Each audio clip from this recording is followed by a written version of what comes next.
Assalamualaikum warahmatullahi wabarakatuh. Semoga teman-teman selalu diberi kesehatan, semangatnya tidak pernah kendor ya, menyala-nyala sehingga makin luar biasa. Teman-teman sekalian, pada kesempatan ini kita akan membahas ya tentang jabatan penyuluh KB pada pegawai pemerintah dengan perjanjian kerja atau PPPK. Dan kita akan bahas di sana antara lain adalah tentang kedudukan, fungsi, serta hak dan kewajiban dari PPPK. Jadi berlaku umum teman sekalian ya, bukan hanya di PKB. Tetapi sebelumnya, teman-teman, saya ingin sampaikan ucapan selamat datang ya kepada teman-teman sekalian yang telah hadir, telah singgah di channel Ruang Bambang WI, ruang belajar kita semua ini. Dan terima kasih yang sudah subscribe, karena subscribe teman-teman akan membuat kita lebih mudah dan lebih sering ketemu guna membahas hal-hal keren lainnya. Baik, teman-teman sekalian, pembahasan ini kita dasarkan atau bereferensi pada Undang-Undang Nomor 5 Tahun 2014 tentang Aparatur Sipil Negara. Kemudian rujukan kedua adalah Peraturan Pemerintah Nomor 49 Tahun 2018 tentang manajemen PPPK ya. Dan yang ketiga adalah Peraturan BKKBN Nomor 10 Tahun 2023 tentang penyuluh KB. Baik, terus sekalian kita akan coba simak apa sih fungsi aparatur sipil negara. Di dalamnya adalah PPPK ya, PPPK ya. Jadi PPPK dan PNS itu berfungsi satu adalah melaksanakan kebijakan publik yang dibuat oleh pejabat pembina kepegawaian ya sesuai dengan peraturan perundangan. Jadi kita adalah pelaksana kebijakan publik. Yang kedua adalah memberikan pelayanan publik yang profesional dan berkualitas, teman sekalian ya. Jadi kita berfungsi sebagai pelayan publik yang profesional dan berkualitas. Sedangkan yang ketiga adalah mempererat persatuan dan kesatuan Negara Kesatuan Republik Indonesia. Jadi P3K dan PNS itu fungsinya sama, yaitu mempererat ya, merekatkan ya tali persatuan dan kesatuan, jadi tidak ada diskriminasi. Teman sekalian, berikutnya adalah tentang kedudukan dan tanggung jawab ya penyuluh KB ini yang kita bicarakan sekarang ya teman sekalian. Penyuluh KB berkedudukan sebagai pelaksana teknis fungsional ya di bidang bangga kencana. Bangga kencana itu pembangunan keluarga, kependudukan dan keluarga berencana pada instansi pembina yaitu BKKBN. Dan kalau di provinsi itu kepada pemerintah provinsi daerah khusus ibu kota. Ini memang ada spesial.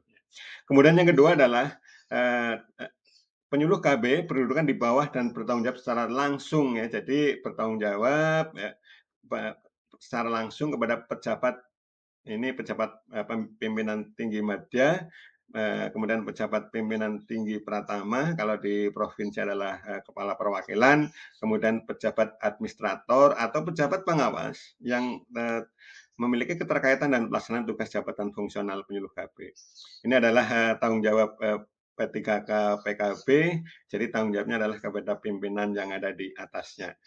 Itu kedudukan dan tanggung jawab. Kemudian kita akan lihat rumpun dan klasifikasi teman sekalian ya.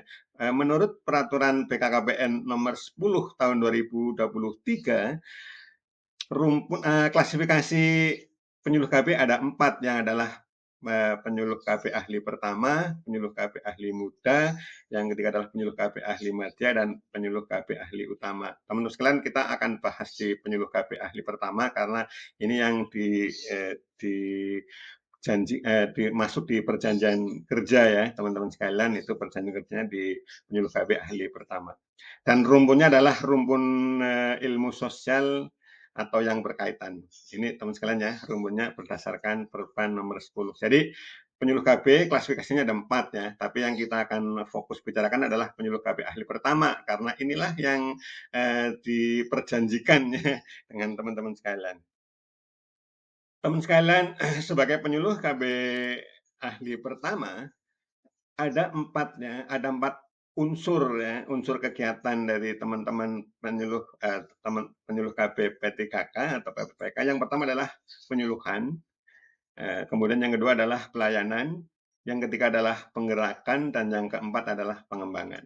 Ini adalah unsur kegiatan penyuluh KB. Nah, kalau penyuluhan di sana itu subunsurnya adalah unsur KIE atau komunikasi, informasi, dan edukasi. Yang kedua ada analisisnya, analisis KIE. Kemudian untuk pelayanan adalah subunsurnya adalah subunsur pelayanan dan analisisnya. Jadi ada dua juga.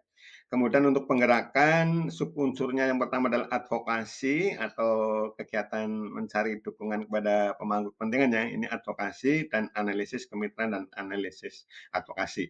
Ini yang ketiga. Kemudian yang keempat adalah pengembangan model. Pengembangan model yang dimaksud adalah pengembangan model penyuluhan, pengembangan model pelayanan, pengembangan model penggerakan. Ya, jadi pengembangan modelnya meliputi tiga itu.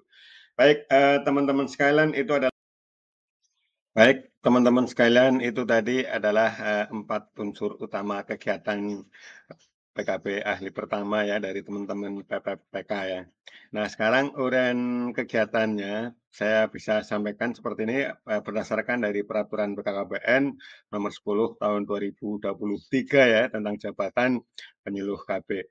Yang pertama adalah melakukan komunikasi, informasi, dan edukasi.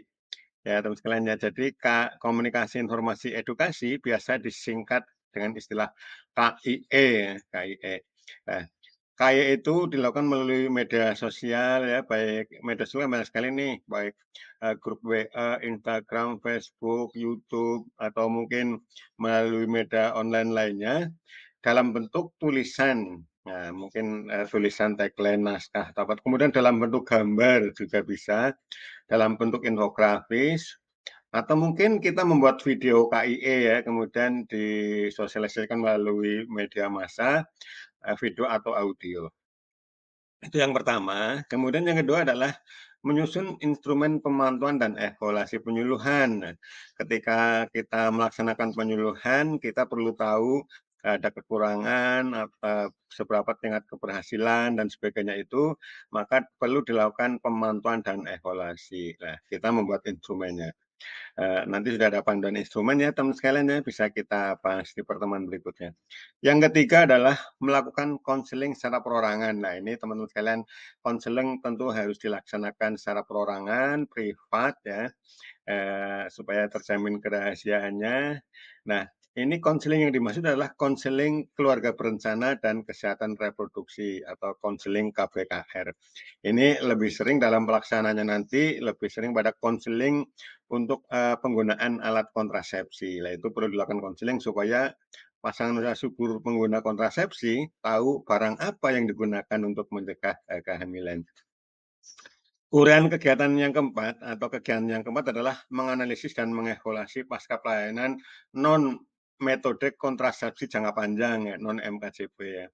Jadi kita melakukan analisis dan evaluasi kepada kepada pasangan usia subur yang menggunakan kontrasepsi non MKJP.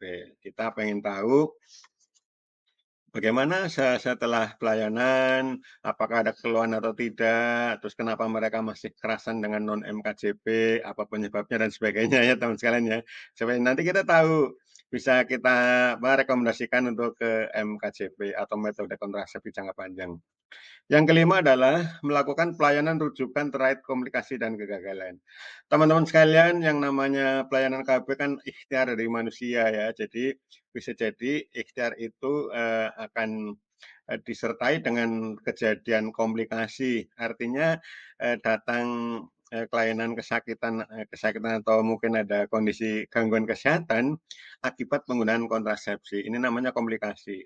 Sedangkan yang disebut kegagalan adalah seorang peserta KB menggunakan kontrasepsi tapi dia masih hamil juga gitu, berarti dan kan gagal, upayanya mencegah kehamilan gagal. Nah, ini namanya kegagalan.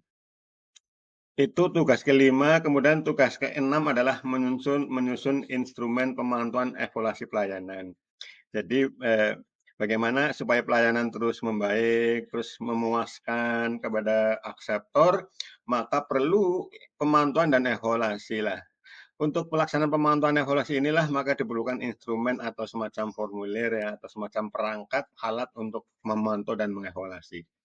Yang ketujuh adalah menyusun instrumen pemantauan evaluasi terkait kegiatan advokasi. Teman-teman sekalian, seperti kita tahu bahwa salah satu kegiatan kita ada 4 unsur itu, penyuluhan, pelayanan, dan penggerakan ya, serta pengembangan. Di unsur ketiga penggerakan itu ada kegiatan advokasi dan kemitraan. Ini nomor 7 dan 8. Apakah advokasi dan kemitraan sudah berhasil atau belum? Apa kendalanya? Dan bagaimana kita meningkatkan keberhasilan advokasi dan kemitraan? Maka perlu pemantauan dan evaluasi. Nah, tugas kita nomor 78 ini adalah menyusun instrumen untuk memantau dan mengevaluasi kegiatan advokasi dan kemitraan. Nomor 9, mengembangkan materi komunikasi komunikasi, informasi, dan edukasi. Jadi mengembangkan materi KIE. Jadi supaya KIE itu tepat sasaran, sesuai kebutuhan, informasinya sesuai kebutuhan, kemudian bisa merubah perilaku sasaran, maka materinya juga harus disesuaikan ya, lebih relevan dan perlu dikembangkan sesuai dengan karakteristik sasaran. Ini tugas ke-9. Kemudian teman-teman PPK penyuluh KB juga harus melaksanakan tugas yang 10 ini, menyusun profil keluarga, profil kelompok, kelompok kegiatan ini maksudnya, dan profil kelompok secara Poktan ya. Jadi kita kan mengenal Poktan itu ada Poktan BKB, BKR, BKL. Itu Poktan lah. Sedangkan profil secara Poktan adalah kelompok kegiatan lain yang bukan itu, bukan Tribina, tapi kita susun profilnya. Ini misalnya UPPKA, atau mungkin Saka Kencana, atau mungkin di Remaja, kita lakukan profiling ya, supaya kita tahu keadaannya. Teman-teman, nomor 11 adalah menyusun materi konseling berbasis teknologi informasi. Kalau tadi kita laksanakan konseling perorangan, itu lebih ke langsung ketemu ya, menggunakan alat bantu yang ada, kita sekarang dipersilahkan menyusun materi konseling berbasis teknologi informasi. Jadi mungkin ada alat bantu, ada lebih menggunakan teknologi atau digital ya. Kemudian yang kedua, 12 adalah mengembangkan materi kebijakan penggerakan. Teman-teman sekalian, tugas kita, unsur kegiatan ketiga adalah penggerakan ya, tadi di slide awal sudah saya sampaikan. Nah, bagaimana penggerakan berhasil, maka materinya juga harus disesuaikan lagi. Ini adalah uraian tugas kegiatan jabatan penyuluh KB ahli pertama ya, berdasarkan Perubahan nomor 10 tahun 2023 tentang jabatan PKB. Nah, teman-teman sekalian, karena kegiatannya seperti itu, uraian tugasnya seperti uraian tugasnya tadi baru kita bahas, maka hasil kerja tugas jabatan itu lebih bersifat bukti fisik dari kegiatan uraian jabatan tadi. Jadi kalau tadi ada KIE, maka di sini ada dokumen-dokumen ya, dokumen KIE, dokumen penyusunan instrumen, dokumen kegiatan konseling, dokumen analisis evaluasi gitu ya. Jadi ini adalah turunan atau hasil dari uraian tugas jabatan yang tadi saya sampaikan. Itu hasil kerja tugas jabatannya ya, termasuk ini sesuai dengan tadi poin-poin tadi yang saya sampaikan. Jadi ini lebih bersifat bukti-bukti atau mungkin produk dari kegiatan yang dilakukan. Jadi ini makanya ditulisnya adalah dokumen instrumen, dokumen penyusunan, dokumen pengembangan, dokumen profil keluarga, profil Poktan itu ya. Kalau di uraian tugas tadi kan kita harus menyusun profil keluarga. Maka produknya atau hasil kerjanya adalah dokumen-dokumen itu. Itu hasil kerja tugas jabatan teman-teman sekalian. Sekarang kita akan coba simak keberadaan PPPK ya, atau P3K. Jadi keberadaan PPPK atau P3K itu teman-teman direkrut, teman-teman diajak melakukan perjanjian kerjasama dengan pemerintah, karena pemerintah membutuhkan kehadiran dari teman-teman PPPK. Jadi teman-teman kehadirannya sangat dibutuhkan oleh negara, dalam hal ini oleh instansi pemerintah seperti BKKBN, untuk mencukupi kebutuhan tenaga kerja yang profesional. Ya, jadi teman-teman direkrut karena negara memang membutuhkan tenaga yang profesional, yang bisa bekerja secara kompeten ya, kompeten itu punya skill, kemampuan, dan cepat melaksanakan pekerjaan. Mudah-mudahan teman-teman bisa, memenuhi harapan dari negara ya. Oke, kemudian yang kedua adalah, memiliki kewajiban sama dengan PNS, tetapi ada sedikit perbedaan di hak. Jadi kalau dari sisi kewajiban, baik PNS maupun, P3K ya, ini kan dua-duanya merupakan unsur dari aparatur sipil negara, bagian dari aparatur sipil negara, itu punya kewajiban yang sama. Tetapi memang karena pola rekrutmen yang berbeda, maka ada sedikit perbedaan hak. Khususnya perbedaannya pada memperoleh fasilitas, memperoleh jaminan pensiun dan, jaminan hari tua. Ini memang berbeda. Kalau di PNS kan ada pensiun ya, kalau di P3K kelihatannya tidak, karena habis perjanjian kerja kalau nggak diperbaharui berarti berhenti. Gitu teman-teman sekalian ya. Mudah-mudahan teman-teman sekalian kerasan di PPPK dan terus setiap 5 tahun diperbaharui, syukur suatu saat nanti perjanjiannya bisa seumur hidup ya sekalian, atau, sampai sampai masa apa, masa produktif berakhir. Teman-teman sekalian, ini kita sekarang bicarakan tentang hak ya, hak dari PPPK. Ini hak ini sama dengan hak yang didapatkan oleh pegawai negeri sipil. Hak yang pertama adalah tentang gaji dan tunjangannya. Ini terkaitan dengan pendapatan finansial. Nah, pendapatan secara finansial ini apa saja ya? Nah, itu bisa dirinci dari pertama adalah ada gaji pokok. Teman-teman nanti akan mendapatkan gaji pokok ya sesuai dengan jenjang jabatan sekarang. Kemudian tunjangan keluarga. Jadi kalau khususnya kalau laki-laki belum keluarga atau anggota keluarga belum ditanggung oleh negara, anggota keluarga lain maka, eee, akan ditanggung oleh negara. Tapi bagi perempuan atau ibu yang mungkin sudah terlanjur ikut menjadi tanggungan suami yang PNS, maka sepertinya dia tidak akan mendapatkan di sini. Karena memang sudah dijamin atau sudah ditanggung gitu ya. Yang ketiga adalah ada tunjangan pangan, ini bisa berupa tunjangan mungkin kalau ada, mungkin masih jenisnya kalau nggak tunjangan beras juga uang makan itu ini. Kemudian ada tunjangan jabatan, jadi penyuluh KB sebagai sebuah jabatan maka ada tunjangannya. Ini berarti tunjangan PKB ahli pertama ya nanti ya yang didapat oleh teman-teman sekalian. Tunjangan jabatan. Jadi karena kita, adalah pejabat ya, teman-teman sekalian, P3K itu kan melaksanakan jabatan, fungsional, berarti teman-teman ini semuanya adalah pejabat ya. Jangan berkecil hati, kita semua adalah pejabat dan mendapatkan tunjangan jabatan. Yang kelima ada tunjangan kinerja, ini bagi pemerintah pusat seperti BKKBN, teman-teman itu ada tunjangan kinerja. Mudah-mudahan segera disesuaikan ya, terproses ya teman-teman PPPK mendapatkan tunjangan kinerja. Ini saya kutipkan dari PP nomor 49 tahun 2018 tentang manajemen PPPK, bahwa P3K instansi pusat atau pemerintah pusat mendapatkan tunjangan kinerja. Kemudian ada tunjangan kalau di daerah ada tunjangan penghasilan pegawai, TPP, kalau, bagi jabatan di jabatan yang tertentu ya, mungkin, terluar, terisolir atau mungkin tingkat bahaya tertentu ada tunjangan resiko atau tunjangan bahaya. Seperti mungkin Basarnas atau bencana atau kebakaran itu ya, mungkin teman sekalian ya. Kemudian yang kedelapan adalah tunjangan khusus bagi PPPK dengan kondisi khusus. Ya, kita nggak ada di sini, kondisinya biasa-biasa dan luar biasa ya. Tunjangan profesi, lah ini bagi guru dan dosen ada tunjangan profesi atau lebih sering dikenal sebagai sertifikasi ya. Sudah mendapatkan sertifikasi atau belum gitu. Nah, syarat bagi guru untuk atau guru dan dosen mendapatkan sertifikasi atau tunjangan profesi ini, dia harus mengikuti pendidikan profesi guru gitu ya bagi guru ya. Susah itu kalau di guru, dia harus ikut pendidikan profesi guru dan harus lulus sebagai pendidikan profesi guru dan dikukuhkan baru bisa diusulkan mendapatkan tunjangan profesi. Berbeda kalau di BKKBN teman-teman ya, kalau sudah PNS dan P3K dia tidak perlu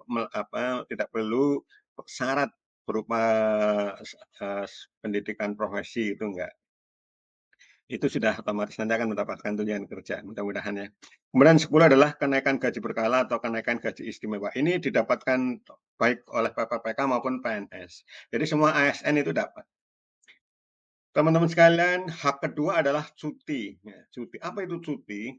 Cuti adalah keadaan tidak masuk kerja yang diizinkan dalam jangka waktu tertentu. Jadi dia tidak hadir di tempat kerja atau tidak melaksanakan aktivitas pekerjaan dalam waktu tertentu yang diizinkan ya, diizinkan dan dikeluarkan oleh pejabat yang berwenang.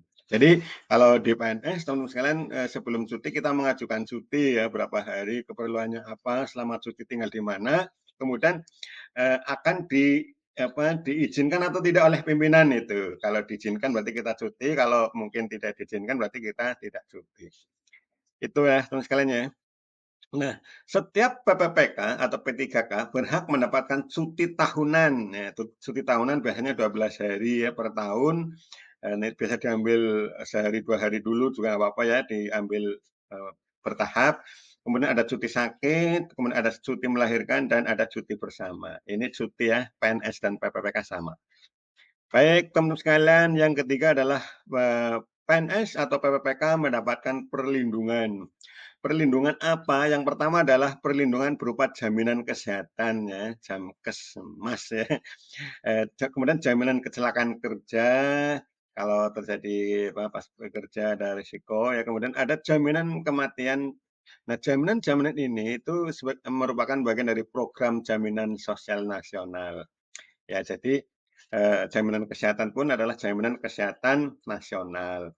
Jadi ya sesuai dengan ketentuan peraturan pada program jaminan sosial nasional. Yang kedua adalah bantuan hukum apabila PPPK atau P3K itu mengalami permasalahan hukum ketika menjalankan tugas kedinasannya gitu. Melaksanakan tugas kedinasan, kemudian ada aduan atau sengketa atau ada permasalahan hukum, diancam hukuman itu, maka instansi yang menaungi PPPK harus memberikan perlindungan atau bantuan hukum ya dalam perkara yang dihadapi di pengadilan. Itu perlindungannya ke teman-teman sekalian. Yang keempat adalah pengembangan kompetensi. P3K atau PPPK seperti halnya PNS ya, itu berhak mendapatkan pengembangan kompetensi untuk meningkatkan kompetensi, meningkatkan kecakapan bekerja, untuk mengikuti pendidikan pelatihan ya. Ini kalau di Undang-Undang Nomor 5 ASN itu, Nomor 5 tahun 2014 tentang ASN itu, kalau tidak salah ada 22 hari ya, minimal 22 hari mendapatkan kesempatan untuk meningkatkan kompetensi melalui pelatihan-pelatihan. Nah, namun teman sekalian, biasanya karena keterbatasan anggaran, maka kesempatan mengikuti pengembangan kompetensi ini harus diseleksi dulu berdasarkan kualifikasi ya. Kualifikasi dari PPPK, kompetensi yang dimiliki apakah perlu, harus atau mendesak atau tidak, kemudian penilaian kerjanya gimana, terus kebutuhan instansi pemerintah sesuai kebutuhan. Jadi itu yang diprioritaskan ya teman sekalian. Berikutnya adalah P3K atau PPPK berhak menerima penghargaan. PPK yang telah menunjukkan kesetiaan, pengabdian, kecakapan, kejujuran, dan kedisiplinan dan prestasi kerja berhak mendapatkan penghargaan. Ya, penghargaan bisa berupa tanda kehormatan, bisa berupa penghargaan lain sesuai dengan ketentuan peraturan.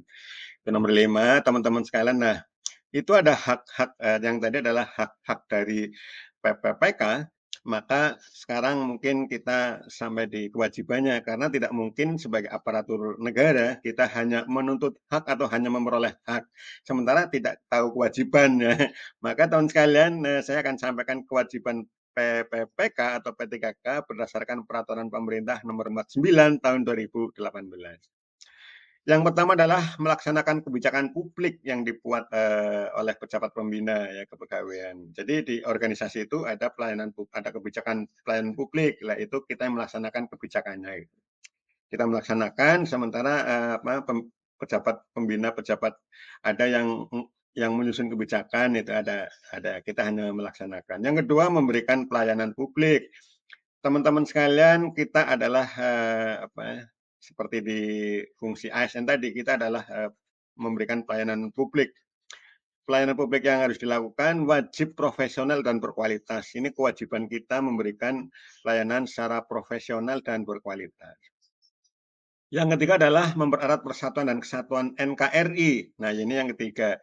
Jadi, teman sekalian, kita selaku PPPK harus menjadi alat pemersatu ya, mengkondisikan agar tidak terjadi perpecahan, tetapi justru harus mempererat perbedaan, harus mempererat kesatuan dan persatuan negara. Yang keempat adalah setia dan taat kepada Pancasila, Undang-Undang Dasar 45, NKRI, dan pemerintah yang sah.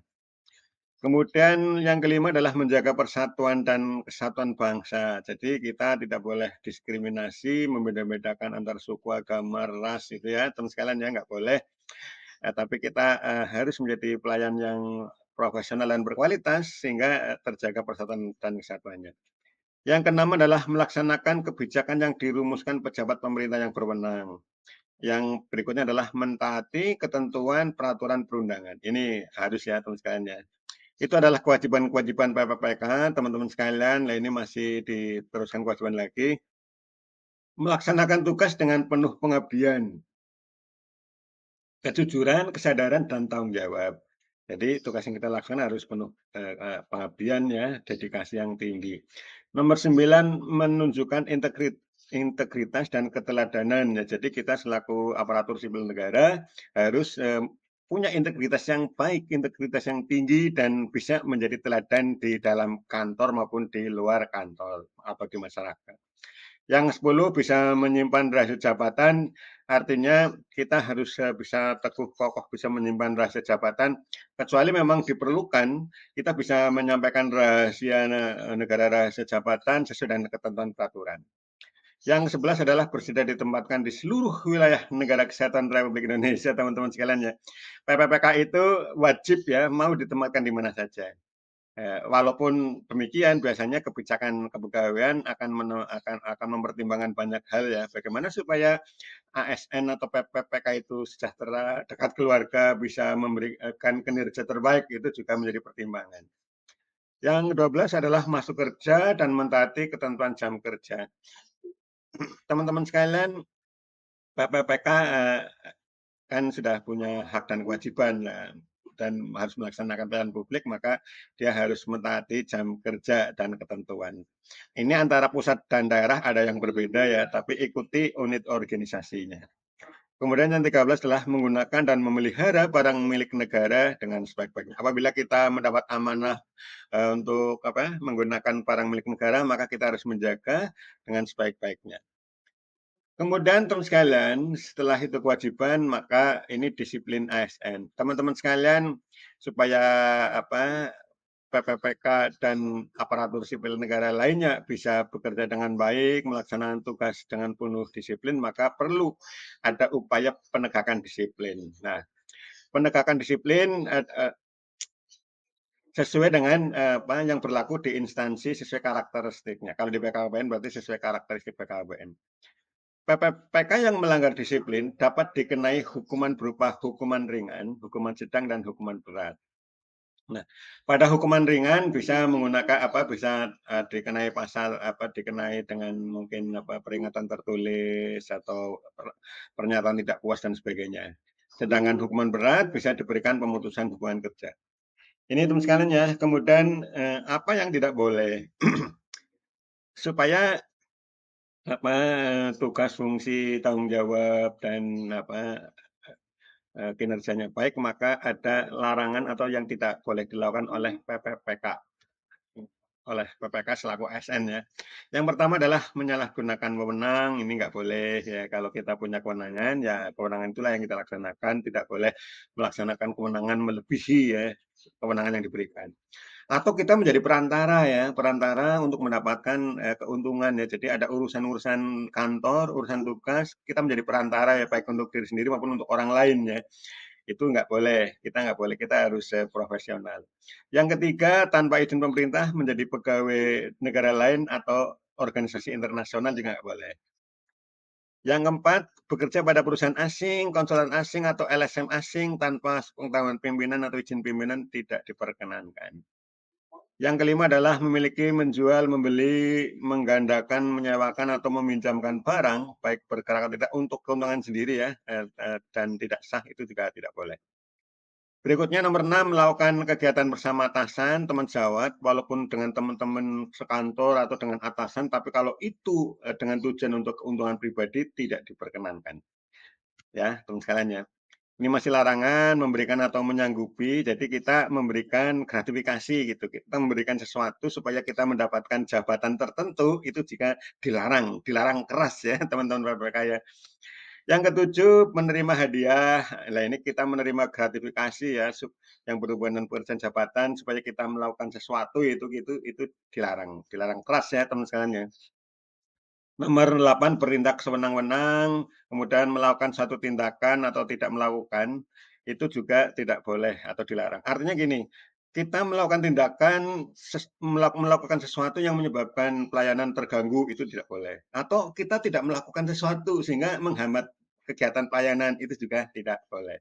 Dilarang ya. Yang 10 adalah menghalangi berjalannya tugas kedinasan.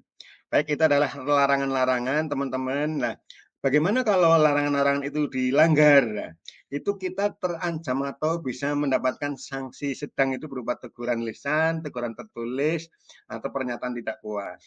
Sedangkan sanksi beratnya, kalau teman-teman PPPK melanggar, bisa dihentikan atau diputus hubungan perjanjian kerjanya, baik secara hormat, tidak hormat, maupun tidak hormat yang atas permintaan sendiri. Itu teman-teman sanksinya ya. Jadi kita mudah-mudahan tidak ada yang kena sanksi ya karena tidak melaksanakan kewajiban dan kita melanggar larangan dari PPPK. Teman sekalian, ini uraian tugas PKB tadi kita sudah bahas, kita sudah singgung ya. Melaksanakan KIE, menyusun instrumen pemantauan evaluasi, melaksanakan konseling, ini sudah kita bahas teman sekalian. Saya kira itu teman sekalian ya yang bisa saya sampaikan, mengajak teman-teman mengenal lebih jauh ya tentang keberadaan PPPK, tugas, kedudukan ya, fungsi maupun hak kewajiban dari PPPK, khususnya di jabatan penyuluh KB. Mudah-mudahan ini akan menjadi teman-teman selalu sehat, terberkahi ya semua kegiatan-kegiatannya, selalu semangat ya dan sukses. Sehingga kita sama-sama bisa bisa melaksanakan tugas yang dibebankan kita. Terima kasih atas perhatian teman-teman sekalian. Saya mohon maaf apabila ada hal-hal yang kurang berkenan atau tidak puas ya dalam sajian ini, dan kita ini namanya informasi awal ya di kesempatan yang akan datang kita mudah-mudahan bisa ketemu dalam pelatihan khusus dengan teman-teman PPPK secara luring ya teman sekalian ya. Saya akhiri, wabillahi taufiq wal hidayah. Assalamualaikum warahmatullahi wabarakatuh. Berencana itu keren.